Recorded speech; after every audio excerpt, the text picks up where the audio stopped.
Well, Gallatin County commissioners today heard from local law enforcement and fire department officials about the need for the speed limit to be lowered on I-90 from 75 to 65 miles per hour through the Bozeman area.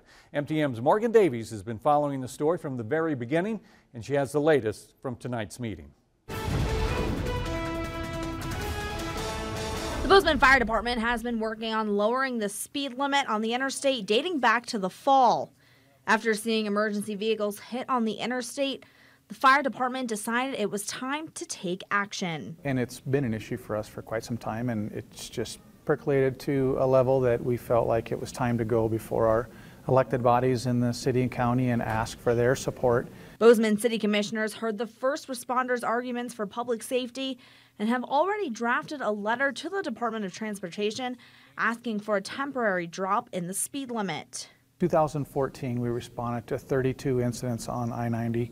In 2017, that number was 90. So it almost tripled in 3 years. So if we have to wait 3 years or 6 years, you can only see what that number is going to do. Although it will take a while before any changes are made on the interstate, the fire department is just happy that the conversation has finally started.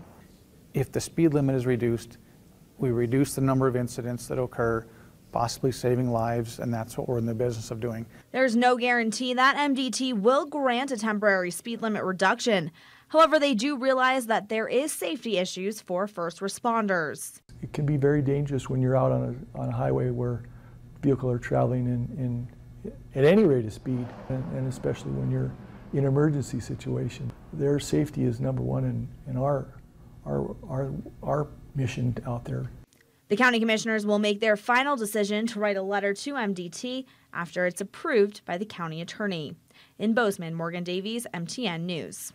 And you can see the letters that have been written to the Department of Transportation by the fire department and the city commissioners on our website.